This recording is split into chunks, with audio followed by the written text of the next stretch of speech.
बिस्मिल्लाहिर्रहमानिर्रहीम। अस्सलाम वालेकुम। मैं हूं असद और आप देख रहे हैं असद इलेक्ट्रिकल। आज की वीडियो में हम बात करने जा रहे हैं कि थ्री फेज सर्किट में न्यूट्रल का क्या रोल होता है। न्यूट्रल के बारे में अक्सर लोगों को कन्फ्यूजन होती है। ये हमारे एक व्यूवर ने भी क्वेश्चन किया था कि न्यूट्रल का जो करंट है वो किस तरह कैलकुलेट होता है। आज की वीडियो में हम फार्मूले पे तो डिस्कस नहीं करेंगे, लेकिन सबसे पहले हमें ये समझना होगा कि न्यूट्रल का हमारे किसी भी इलेक्ट्रिकल सर्किट में आखिर रोल क्या है। तो थ्री फेज़ के न्यूट्रल को समझने से पहले हमें समझना होगा कि सिंगल फेज़ में हमारा न्यूट्रल किस तरह काम कर रहा होता है। आपके सामने एक सर्किट डायग्राम है। ये हमारे पास सिंगल फेज़ का जनरेटर है और ये हमारे पास सिंगल फेज़ का लोड है। अब ये लोड कुछ भी हो सकता है, लाइट, मोटर, कोई भी इक्विपमेंट है जो सिंगल फेज़ सप्लाई से चल रहा है, और ये हमारे पास सिंगल फेज़ जनरेटर है। जैसा कि हम जानते हैं कि सिंगल फेज़ में हमारे पास दो वायर होते हैं, फेज़ और न्यूट्रल। फेज़ जो है उसको हम हॉट वायर या लाइव भी कहते हैं। न्यूट्रल जो है वो न्यूट्रल इसलिए कहलाता है कि इसमें 0 वोल्ट होते हैं। फेज़ या लाइव जो होता है, जो हॉट होता है, उसमें हमेशा वोल्टेज रहते हैं। ये वोल्टेज 220 भी हो सकते हैं, 110 भी हो सकते हैं। ये डिपेंड करता है हमारे कंट्री के ऊपर कि वहाँ पर कितने वोल्ट की वैल्यू यूज़ की जाती है। तो फेज़ को इसीलिए रेड से और न्यूट्रल को ब्लैक से ज़ाहिर किया जाता है। अब ये जो वोल्टेज होते हैं, जैसा कि हम जानते हैं कि हमेशा फेज़ और न्यूट्रल के दरमियान हमें मिलते हैं। अगर हम यहाँ पर एक वोल्ट मीटर लगा लें तो हमें फेज़ और न्यूट्रल पर जब उसके दोनों वायर लगाएंगे तो वोल्टेज मिलेंगे, लेकिन एक्चुअली वोल्टेज हमेशा फेज़ में होते हैं, न्यूट्रल में नहीं होते। तो न्यूट्रल का क्या काम होता है, देखें, इलेक्ट्रिकल करंट को एक पाथ चाहिए होता है जिसमें वो ट्रेवल कर सके। अब अगर फेज़ में वोल्टेज है तो करंट यहाँ से चलेगा, लोड में आएगा, तो न्यूट्रल उसको एक रास्ता प्रोवाइड करता है उस सोर्स में वापस जाने के लिए। अब हम इसकी जो डायग्राम है उसको थोड़ा आसान कर लेते हैं। अब यहाँ पर हम इसकी वाइंडिंग के ज़रिए समझाने की कोशिश करते हैं। अब जो हमारा जनरेटर है उसमें जो एसी सप्लाई प्रोड्यूस हो रही है सिंगल फेज़ की, वो एक्चुअली उसकी वाइंडिंग के अंदर हो रही है, जिसको हम कॉइल या वाइंडिंग कहते हैं। तो उसके हमेशा दो सिरे होते हैं। यहाँ पर लोड पे हमने मोटर दिखाई है, तो मोटर में भी हमारी जो है वाइंडिंग होती है। अब होता क्या है, जब इस जनरेटर में सप्लाई प्रोड्यूस हुई तो फेज़ में चूँकि वोल्टेज है तो करंट का जो फ्लो है वो फेज़ से हमारे लोड की तरफ जाता है। उसके बाद लोड की कॉइल में आ गया। उसके बाद ये सर्किट को कंप्लीट करने के लिए वापस इसको जाना होता है न्यूट्रल के ज़रिए। तो न्यूट्रल उसको वापस जाने के लिए रास्ता प्रोवाइड कर रहा है, यानी कि करंट फेज़ से आता है लोड में और न्यूट्रल से वापस उस सोर्स की तरफ चला जाता है जहाँ से वो पैदा हो रहा है। अगरचे एसी सप्लाई में होता ही है कि करंट की डायरेक्शन मुसलसल चेंज होती है। पहले वो फेज़ से लोड और फिर न्यूट्रल की तरफ इस तरह ट्रैवल करती है, उसके बाद वो न्यूट्रल से फेज़ की तरफ भी ट्रैवल करती है। लेकिन ये करंट की डायरेक्शन की बात कर रहे हैं हम, जो कि मुसलसल चेंज होती रहती है, इसीलिए हम इसको अल्टरनेटिंग करंट कहते हैं। लेकिन जो हमारे वोल्टेज हैं वो हमेशा फेज़ में रहेंगे। ऐसा नहीं हो सकता कि न्यूट्रल में भी वोल्टेज हो। न्यूट्रल में जो वोल्टेज आते हैं वो सिर्फ़ और सिर्फ फॉल्ट की सूरत में आते हैं, जो कि बहुत कम होते हैं। लेकिन न्यूट्रल को न्यूट्रल इसीलिए कहा जाता है कि उसमें 0 वोल्ट है, यानी कि उसमें वोल्टेज नहीं होते, वोल्टेज हमेशा फेज़ में होते हैं। तो यहाँ पर ये चीज़ क्लियर हो गई कि न्यूट्रल जो है वो करंट को सर्किट कंप्लीट करने के लिए जो है वो रास्ता प्रोवाइड करता है। चाहे वो फेज़ से न्यूट्रल की तरफ जाए या न्यूट्रल से फेज़ की तरफ जाए, उसको एक कंप्लीट क्लोज सर्किट चाहिए। अगर हम इसको यहाँ से ओपन कर दें, मसलन यहाँ से हमने वायर काट दिया, तो अब हमारा जो फ्लो है करंट का वो रुक जाएगा। वोल्टेज अपनी जगह रहेंगे। यहाँ पर अगर हम वोल्ट मीटर लगा दें तो हमें वोल्टेज पूरे मिल रहे होंगे, लेकिन इस वायर के कट जाने की सूरत में करंट का फ्लो नहीं होगा, जिससे हमारा जो लोड है वो काम करना छोड़ देगा। तो ये तो था सिंगल फेज़ में न्यूट्रल। अब हम बात करते हैं थ्री फेज़ की। तो यहाँ पर हमने आपको एक थ्री फेज़ जनरेटर या थ्री फेज़ अल्टरनेटर भी हम कह सकते हैं, इसकी हमने यहाँ पर आपको एक सर्किट डायग्राम दिखाई है। जैसे सिंगल फेज़ में एक वाइंडिंग थी, थ्री फेज़ जनरेटर में कम से कम भी 3 वाइंडिंग्स होंगी या 3 से ज़्यादा हो सकती हैं। अब 3 जो होंगी उसमें अलग अलग फेजेस प्रोड्यूस होंगे, तो इसीलिए हम इसको थ्री फेज़ जनरेटर कह रहे हैं। अब ये जो थ्री फेज़ हमारे अलग अलग वाइंडिंग्स में प्रोड्यूस हो रहे हैं, उसके कनेक्शन करने के हमारे पास दो ही तरीके होते हैं, या तो हम स्टार कनेक्शन करेंगे या डेल्टा। और ये बात भी हम आपको बता चुके हैं कि हम जनरेटर को जो है हमेशा स्टार में रखते हैं। सबसे पहले हम इसको स्टार कनेक्ट कर लेते हैं। तो यहाँ पर आप देख सकते हैं कि स्टार कनेक्शन किस तरह किया जाता है। स्टार कनेक्शन की जो एक्चुअल सर्किट डायग्राम है वो तो इस तरह बनती है, क्योंकि वो 120 डिग्री जो उसकी वाइंडिंग है वो एक दूसरे से डिस्प्लेस होती है। तो तीनों वाइंडिंग्स के एक एक सिरे हम मिला देते हैं और वहाँ से जो वायर निकलता है उसको हम न्यूट्रल कहते हैं। तो यहाँ पर आप देख सकते हैं कि तीनों वाइंडिंग्स के एक एक सिरे को हमने मिलाकर शॉर्ट करके एक वायर ले लिया है जिसको हम न्यूट्रल कह रहे हैं। तीनों वाइंडिंग के जो अलग अलग वायर हैं उसमें हमने तीनों फेजेस की आउटपुट ले ली है, phase 1, phase 2, phase 3 plus neutral. तो इसको हम कह देते हैं कि 3 फेज़ 4 वायर सिस्टम। तो ये कॉमनली यूज़ होने वाला इलेक्ट्रिकल में जो है वो सिस्टम है जिसको हम 3 फेज़ 4 वायर सिस्टम कह रहे हैं। इसको हम क्यों यूज़ करते हैं, यानी कि हमारे पास मुख्तलिफ़ लोड हैं, एक 3 फेज़ का लोड है, कहीं सिंगल फेज़ का है, तो हमें एक 3 फेज़ जनरेटर चाहिए होता है ताकि हम 3 फेज़ लोड भी उससे चला सकें और सिंगल फेज़ लोड भी। अगर हमारे पास सिर्फ सिंगल फेज़ जनरेटर होगा तो कभी भी उससे 3 फेज़ लोड नहीं चल सकता, और अगर हमारे पास खाली 3 फेजेज़ होंगे, न्यूट्रल नहीं होगा, तो हम उसमें सिंगल फेज़ लोड नहीं चला सकते। तो अब एक जनरेटर को 3 फेज़ 4 वायर सिस्टम के लिए इसलिए डिज़ाइन किया जाता है कि उससे 3 फेज़ सिस्टम की चीज़ों को भी चलाया जा सके, मसलन 3 फेज़ की मोटर है उसको भी चलाया जा सके, इसी तरह डिस्ट्रीब्यूशन के लोड को भी चलाया जा सके जहाँ पर सिंगल फेज़ सप्लाई चाहिए, और कुछ केसेस में हमें 2 फेज़ सर्किट भी 2 फेज़ सप्लाई भी चाहिए होती है, तो वहाँ पर हम 2 फेज़ को भी यूज़ कर सकते हैं। तो ये तो हमारे जनरेटर के इंटरनली कनेक्शन होने के बाद हमें जो ब्रेकर पर सप्लाई मिलती है वो 3 फेज़ और एक न्यूट्रल मिलती है। अब हम बात करेंगे 3 फेज़ में न्यूट्रल की। तो 3 फेज़ सर्किट में न्यूट्रल को समझने के लिए हमें दो चीज़ों का समझना बहुत ज़रूरी होता है, एक हमारा बैलेंस लोड और दूसरा अनबैलेंस लोड।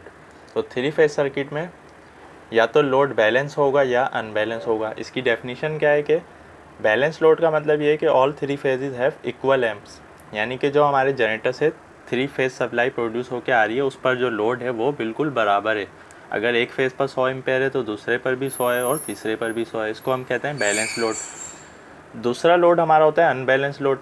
अनबैलेंस लोड की डेफिनेशन क्या है, all 3 phases have different amps, यानी कि जनरेटर से पैदा होने वाली 3 फेज़ की सप्लाई पर जो लोड चल रहा है वो डिफरेंट है।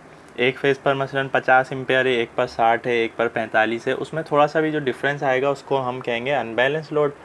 जहाँ पर हमारा लोड बिल्कुल सेम होगा तीनों फेजेस पर उसको हम कहेंगे बैलेंस लोड। अब इसकी एग्जांपल समझ लेते हैं कि बैलेंस लोड कहाँ होता है और अनबैलेंस लोड कहाँ होता है। तो 3 फेज़ बैलेंस लोड की सबसे अच्छी जो मिसाल है वो हमारी 3 फेज़ की मोटर होती है। जैसा कि हम जानते हैं कि 3 फेज़ मोटर में 3 कॉइल्स या 3 वाइंडिंग्स होती हैं, उनको हम एज़ पर रिक्वायरमेंट या तो स्टार कनेक्ट करते हैं या डेल्टा। 3 फेज़ मोटर हमेशा या तो स्टार कनेक्शन में कनेक्ट करके चलाई जाएगी या डेल्टा में, या बहुत सी मोटर्स ऐसी होती हैं कि जिनको स्टार और डेल्टा में दोनों में, यानी कि स्टार में स्टार्ट करके फिर डेल्टा पे कन्वर्ट कर दिया जाता है। इस तरह स्टार डेल्टा स्टार्टर के ज़रिए उसको चलाया जाता है। तो ये तीनों कॉइल्स हमारे पास स्टार या डेल्टा में कनेक्ट की जाती हैं। अब ये बैलेंस लोड किस तरह है, तो देखें, आप गौर से देखें तो जब भी 3 फेज़ मोटर डिज़ाइन की जाती है तो उसकी जो वाइंडिंग्स होती हैं उनकी रेजिस्टेंस बिल्कुल सेम रखी जाती है। तो जब सेम ओम की, यानी कि 10 ओम की अगर एक कॉइल है तो दोनों जो दूसरी बाकी हैं दो, उनकी भी 10-10 ओम है। तो जब इक्वल रेजिस्टेंस होगी तीनों वाइंडिंग्स की तो ये करंट भी इक्वल ड्रॉ करेंगी।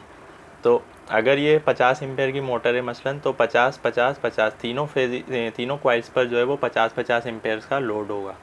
तो जब भी हम 3 फेज़ की मोटर चलाते हैं तो वो हमारा बैलेंस लोड होता है।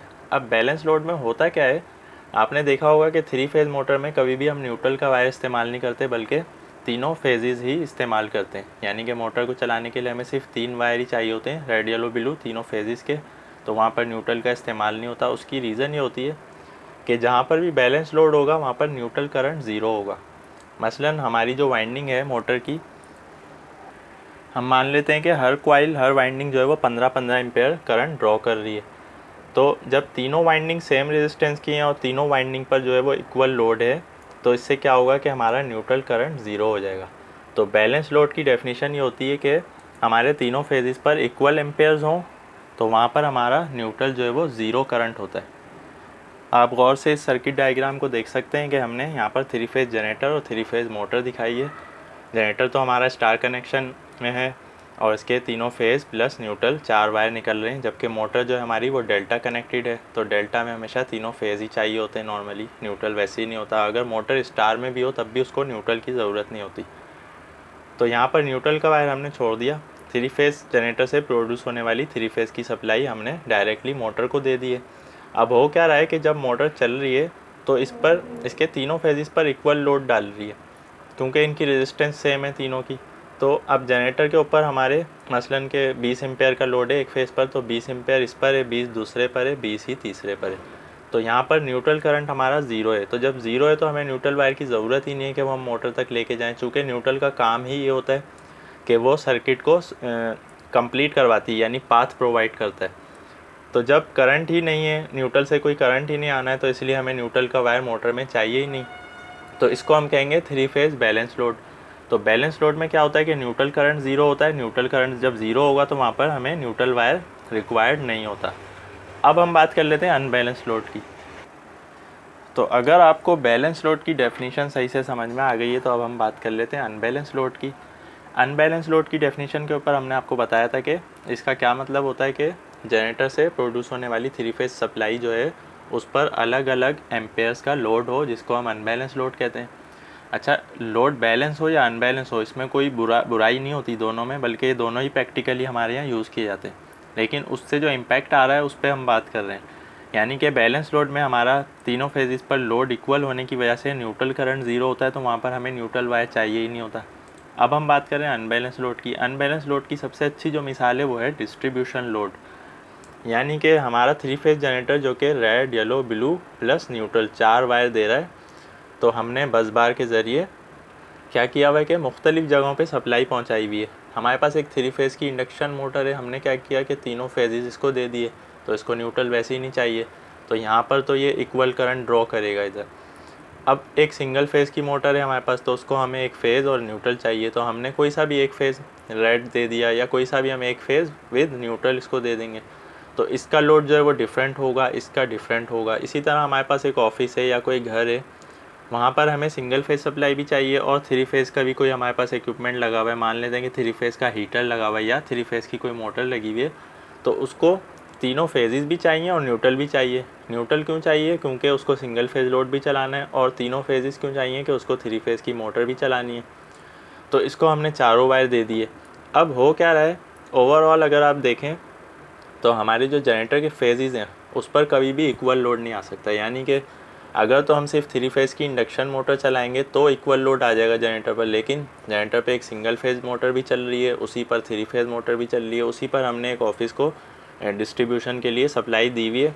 अब उस ऑफिस में कभी लाइट ऑन है, कभी ऑफ़ है, कभी फ़ैन चल रहा है, कभी नहीं, कभी कंप्यूटर ऑन है, तो कभी भी लोड बैलेंस नहीं हो सकता इस जनरेटर के ऊपर, तो इसको हम कहते हैं अनबैलेंस लोड। तो अनबैलेंस लोड के लिए हमें न्यूट्रल वायर लाजमी चाहिए, चूँकि जो सिंगल फेज़ लोड होगा उसको तो वापस जाने के लिए न्यूट्रल का वायर चाहिए। थ्री फेज़ में तो न्यूट्रल की ज़रूरत इसीलिए नहीं है कि वो तीनों फेजेस आपस में ही करंट की जो सर्कुलेशन है उसको एडजस्ट कर लेते हैं। चूँकि ये एक ही एंगल पर जनरेट नहीं हो रहे होते, इस पर हम पहले वीडियोस बना चुके हैं कि थ्री फेज़ हमेशा एक दूसरे से डिस्प्लेस होते हैं 120 डिग्री, लेकिन उसका फ़ायदा ये होता है कि डिस्ट्रीब्यूशन के लिए हम उसको अलग अलग यूज़ कर सकते हैं। यानी कि अगर हमें सिंगल फेज़ की 3 मोटरें चलानी हो तो हम तीनों फेजेस अलग अलग लेंगे, न्यूट्रल वायर एक ही रहेगा, उससे हम तीनों मोटर्स को एट अ टाइम चला सकते हैं। लेकिन जब थ्री फेज़ हम एक साथ लेते हैं तो उसमें तीनों का फेज़ एंगल डिफरेंस होता है, जिसकी वजह से उनकी जो करंट की सर्कुलेशन है वो फेजेस के दरमियान ही रहती है। चूँकि न्यूट्रल में कोई करंट ही नहीं होता तो न्यूट्रल का वायर वैसे भी नहीं चाहिए होता, तो तीनों फेज़ आपस में ही उसको सर्कुलेट करवा रहे होते हैं करंट को हमारे। सिंगल फेज़ में अगर हम एक वायर दे दें मोटर को तो मोटर चलेगी नहीं, उसको सर्किट कंप्लीट करने के लिए या तो न्यूट्रल से जोड़ना है या फिर आप ग्राउंड से जोड़ के, वो भी जो है तरीका सही नहीं होता। तो इसका सर्किट कंप्लीट करने के लिए सिंगल फेज़ में हमेशा हमें न्यूट्रल का वायर रिक्वायर्ड होता है। तो जहाँ पर भी हमें लोड डिस्ट्रीब्यूट करना है मुख्तलिफ़ टाइप्स के लोड में, वहाँ पर हमें थ्री फेज़ 4 वायर सिस्टम ही चाहिए होगा और उसको हम कहेंगे अनबैलेंस लोड। तो ये बात अगर आपको समझ में आ गई तो अब हम एक और स्टेप आगे बढ़ते हैं। तो यहाँ तक हमने जो बात समझाने की कोशिश की है वो ये है कि बैलेंस लोड मसलन हमारे तीनों फेजेस पर L1, L2, L3 पर 100 एम्पेयर्स का लोड है, तो न्यूट्रल पे क्या होगा, 0 एम्पेयर होंगे। तो no need neutral wire in the balance load. तो जहाँ पर भी बैलेंस लोड होगा वहाँ पर हमें न्यूट्रल वायर की ज़रूरत नहीं है, तीनों फेजेस ही काफ़ी होंगे। अनबैलेंस लोड में क्या होगा, मसलन एक फेज़ पर 60 एम्पेयर है, लाइन 1 पर, इसी तरह लाइन 2 पर 70 एम्पेयर है, लाइन 3 पर 80 एम्पेयर है। तो इनका एक फार्मूला होता है, उसकी कैलकुलेशन के बाद हमें पता चलता है कि हमारे न्यूट्रल पर कितने एम्पेयर होंगे। जब भी हमारे तीनों फेजेस पर अलग अलग एम्पेयर्स होंगे तो उनकी एक कैलकुलेशन होती है पूरी, वो कैलकुलेशन थोड़ी लंबी होती है, उस पर हम फिर कभी बात करेंगे। उसके बाद जो सम निकलता है हमारे तीनों फेजेस का, उसके बाद फाइनल वैल्यू हमें पता चलती है कि हमारे न्यूट्रल वायर पर मसलन 5 एम्पेयर का करंट आ रहा है। तो यहाँ पर हमें न्यूट्रल वायर ज़रूरत पड़ती है उसकी। तो in the unbalance load we need neutral wire, in the balance load we no need neutral wire. तो न्यूट्रल का क्या रोल हो गया कि जहाँ पर भी अनबैलेंस लोड होगा वहाँ पर न्यूट्रल वायर चाहिए ताकि वो सर्किट को कंप्लीट करवा सके। और ये उसी सूरत में होगा जब हमारा जो तीनों फेजेस पर लोड है वो अनइक्वल होगा, यानी कि अनबैलेंस होगा। और अनबैलेंस उसी सूरत में होता है कि जब हम डिस्ट्रीब्यूट करते हैं सप्लाई को। तो डिस्ट्रीब्यूट में हमें सिंगल फेज़ भी चाहिए होता है, 3 फेज़ भी चाहिए होता है। तो जहाँ पर भी सिंगल फेज़ होगा उसमें न्यूट्रल होगा, तो इसीलिए यहाँ पर जो है वो डिफरेंस आ जाता है। तो जब तीनों फेजेस में डिफरेंस आ जाएगा तो कुछ ना कुछ करंट न्यूट्रल में होगा, और जहाँ पर बिल्कुल इक्वल होंगे हमारे तीनों फेजेस के एम्पेयर्स वहाँ पर न्यूट्रल करंट जो है वो ज़ीरो होगा। आखिरी बात जो अनबैलेंस लोड के हवाले से समझने की है वो ये है कि मान लेते हैं कि हमारे पास 3 सिंगल फेज़ की मोटर्स हैं जो कि अलग अलग उनकी कैपेसिटी है, अलग अलग करंट की वैल्यू है उनकी। तो हमने क्या किया हुआ है कि तीनों अलग अलग फेजेस पर एक एक मोटर को कनेक्ट कर दिया है, यानी कि मोटर 1 को रेड फेज़ पर, मोटर 2 को येलो पर और मोटर 3 को ब्लू पर। न्यूट्रल वायर इनका कॉमन होता है, जैसा कि आप जानते हैं कि न्यूट्रल वायर से हमने इनको कॉमन जोड़ दिया। अब जब हम ये तीनों मोटर्स चला रहे हैं 3 फेज़ की सप्लाई पर, तो क्या हो रहा है कि रेड फेज़ पर 10 एम्पेयर का लोड आ रहा है, चूँकि इस पर 10 एम्पेयर वाली मोटर है। येलो फेज़ पर 15 एम्पेयर का लोड आ रहा है और ब्लू फेज़ पर 20 एम्पेयर का लोड आ रहा है। लेकिन जो ये 10 एम्पेयर यहाँ से जा रहे हैं फेज़ से, वही न्यूट्रल से वापस भी जाते हैं। यानी कि अगर आप क्लैम्प मीटर को फेज़ वायर में लगाएंगे या न्यूट्रल वाले वायर में, आपको एक ही वैल्यू मिलेगी, क्योंकि जो करंट यहाँ से जाएगा उसी को वापस जाना है घूम के। तो 10 एम्पेयर जो यहाँ से जा रहे हैं वो न्यूट्रल से वापस आ रहे हैं 10। इसी तरह 15 एम्पेयर यहाँ से आ रहे हैं और न्यूट्रल से वापस जा रहे हैं। यहाँ पर 20 एम्पेयर आकर न्यूट्रल से वापस जा रहे हैं। तो क्या न्यूट्रल में ये तीनों एम्पेयर जमा हो जाते हैं? ऐसा नहीं है। यानी ऐसा नहीं है कि 10 एम्पेयर यहाँ से गए, 15 यहाँ से गए और 20 यहाँ से गए तो हमें जो है यहाँ 40 एम्पेयर मिलेंगे, ऐसा नहीं होता, बल्कि इसकी कैलकुलेशन होती है। तो जब भी हम वो फार्मूला अप्लाई करेंगे कि हमारे रेड फेस पर 10 एम्पेयर हैं, येलो पर 15 हैं और ब्लू पर 20 हैं, उसके बाद उसकी कैलकुलेशन के बाद हमें एक वैल्यू मिलती है जो कि कम होती है, यानी कि न्यूट्रल पर हमेशा कम करंट फ्लो होता है। इनमें जो है अपना अपना जो करंट जा रहा है सिंगल, वो तो पूरा ही जा रहा है जितना ये ड्रॉ कर रहा है लोड। लेकिन जब ये कॉमन वायर पे आके जुड़ जाए तो जो न्यूट्रल का कॉमन वायर होता है हमारे 3 फेज़ के साथ जो जनरेटर से आ रहा है, उस पर जो है टोटल एम्पेयर्स कम होते हैं। वो हमारे फार्मूले के बाद हमें उसकी वैल्यू, एक्चुअल वैल्यू पता चलती है। आज की वीडियो काफ़ी लंबी हो गई है। आखिर में एक और बात कहनी थी, वो ये कि जो हमारे इलेक्ट्रिकल के इदारे होते हैं वर्ल्ड वाइड जो ग्लोबली काम कर रहे होते हैं, उनकी तरफ से रिकमेंडेशन होती है कि न्यूट्रल का जो आप वायर यूज़ कर रहे हैं 3 फेज़ जनरेटर के लिए, उसका साइज़ जो है वो सेम होना चाहिए आपके फेज़ वायर के। यानी कि ऐसा नहीं होना चाहिए कि आपका 3 फेज़ जो जनरेटर है उसके जो लोड से आपने वायर कनेक्ट किए हुए हैं, केबल्स कनेक्ट की हुई हैं, उसमें रेड येलो ब्लू के तो मोटे वायर हैं और न्यूट्रल का पतला है, क्योंकि उसमें कम करंट फ्लो होना है। ऐसा नहीं है, बल्कि रिकमेंडेड ये किया गया है कि neutral wire must be same size of phase wire. यानी कि फेज़ वायर का जो साइज़ होगा mm में या इंचज़ में, उसी साइज़ का आपको न्यूट्रल वायर यूज़ करना है वहाँ पर। तो न्यूट्रल वायर कभी भी पतला नहीं होना चाहिए। जैसा कि आप जानते हैं कि सिंगल फेज़ में तो पतला वायर इसलिए यूज़ नहीं किया जा सकता कि जो करंट हमारे फेज़ वायर से गुजरना है वही न्यूट्रल से वापस आना है, तो वहाँ पर तो दोनों वायर सेम होने चाहिए जैसा कि हमारे घरों में होते हैं। 3 फेज़ में क्या हो रहा है कि फेज़िस पर तो लोड ज़्यादा है लेकिन न्यूट्रल पर एम्पेयर्स कम है, तो उसकी वजह से कहीं हम पतला वायर यूज़ कर लें तो ऐसा अलाउएबल नहीं है, बल्कि रिकमेंडेशन यही है कि न्यूट्रल का वायर भी सेम होना चाहिए हमारे फेज़ के वायर के साइज़ के मुताबिक। आज की वीडियो को यहीं ख़त्म करते हैं। कोई भी आपका क्वेश्चन है आज की वीडियो के हवाले से आप कमेंट में पूछ सकते हैं। वीडियो पसंद आने की सूरत में लाइक करें। आज के लिए इतना ही। नेक्स्ट वीडियो तक के लिए इजाज़त दीजिए। अल्लाह हाफिज़।